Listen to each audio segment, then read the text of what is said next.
All right, so I'd like you guys to follow me carefully.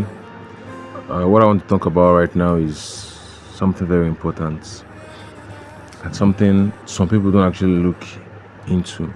It has to do with relationship and marriage, but basically marriage. Now, of course, we all know that we have specs. Like a guy has a spec of a woman also has a spec of a guy, as the case may be. And your spec is something that easily attracts you, something that you want in a particular person.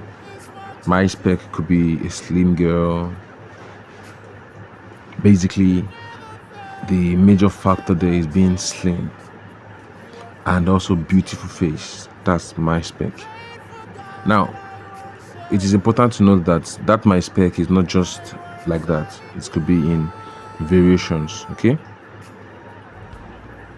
Has a little bit of a bust or also the backside, you know.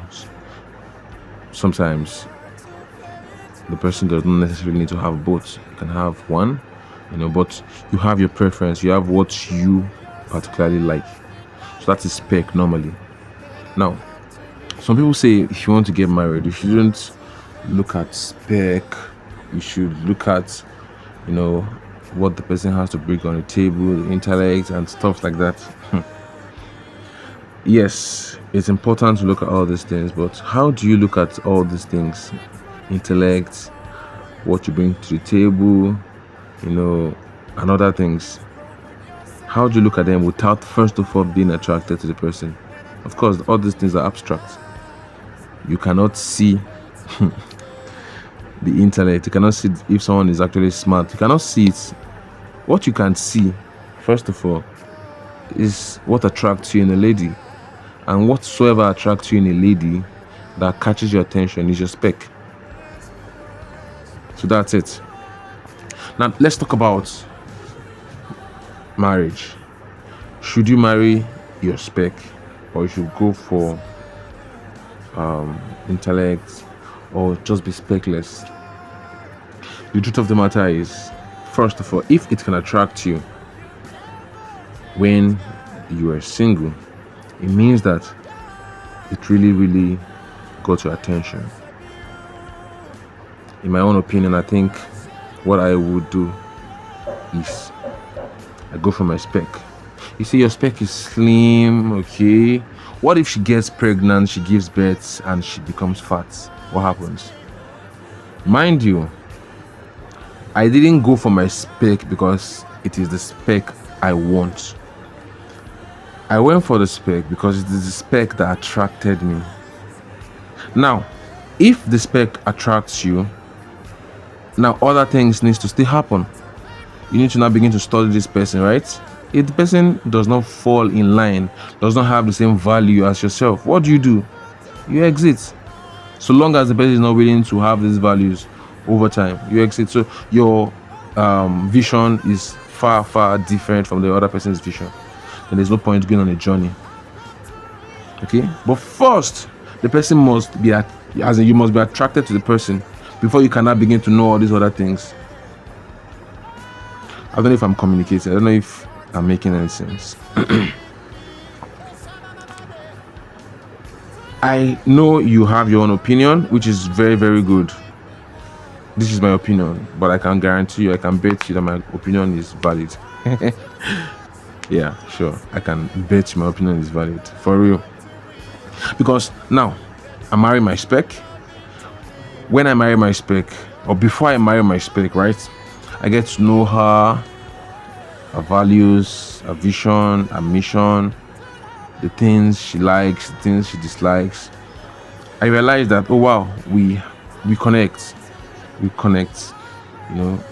We have a similar vision. Our vision and my vision can exist together. Our vision and our vision can actually live together. There are some visions that cannot exist together, okay? It's like you're a pastor and then you're getting married to a bus conductor. Yeah, like a pastor woman marrying a bus conductor because of there's love or something or there's spec. No, it's not possible. Your vision does not align. Maybe that example might not be good enough, but what I'm trying to say is your vision must be aligned for you to actually even succeed. I'm not talking about you doing the same business, the same. No, vision means that this is the kind of lifestyle I want when I get to so age. When we're married, first year is what we'll be doing. Second year, you have a vision, and then I want to have 3 kids. You're not just open to anything. Your thinking is aligned.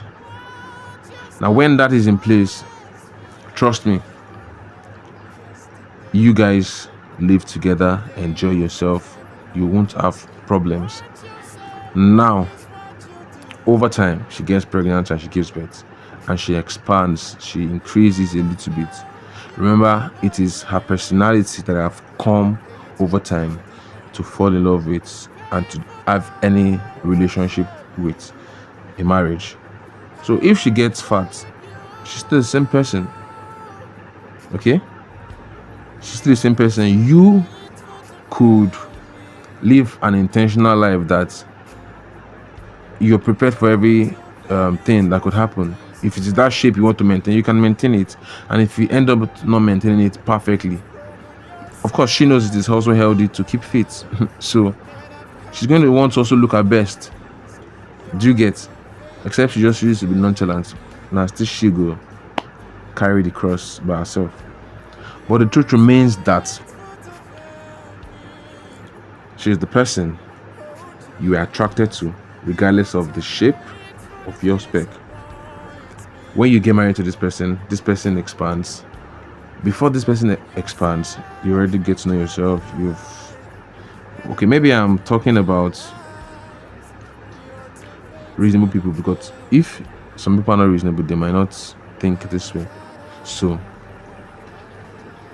I would not be surprised. So that's it. So it is very, very important that you get married to your spec. If your spec your spec should expand or change, as the case may be, or certain things begin to happen. These are things you expect in a marriage, in a woman, because of our hormones begins to change due to pregnancy and delivery. So you should expect it. Now, every man out there that is slaying, that has everything it takes to keep a woman beautiful or whatsoever, have it at the back of your mind that you might spend this money and it won't still change. What would you do? What would you do?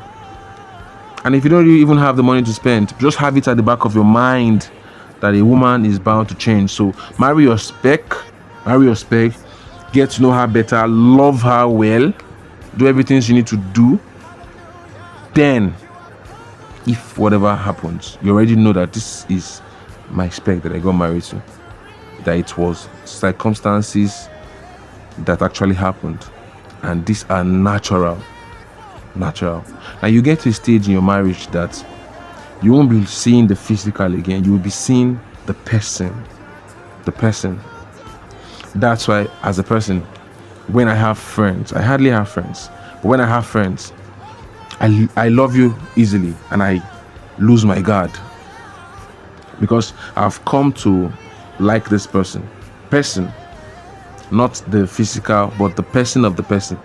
I don't know if I'm communicating. So if the person should do something that hurts my feelings, because of it is not the physical but the person, I won't just quickly jump into reaction. I'll question your behavior. Like, what's up? I'm surprised that you did this. Why?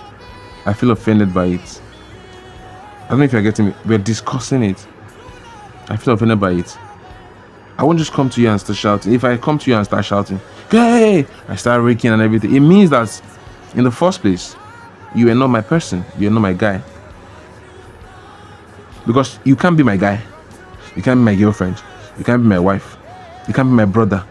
You will hurt me, either intentionally or unintentionally. I will now just come and start venting. No, I want to know why. I don't know if you're getting me. But majority of us, just a little thing that happens to you, regardless, you vent straight up. Forgotten. Or let me say, you've forgotten that this is the person. So it's like you saying, you must have heard this common saying, I like the person of Mr. Lagbaja, but the actions of Mr. Lagbaja, I despise. So it means you can like someone and they will have a bad attitude. So you hate that attitude. Now, because of you guys having a relationship, you work as hard as you can to change that person's attitude. Now, it is until the attitude persists, becomes a lifestyle, and the person is not willing to change, then you can now do what? Cut that person off. But at least heaven and earth to bear you witness that you played your part diligently in keeping that relationship. So I just thought I should share this with you guys this moment, and more of reality talks will come up as time permits. My name is Femzi.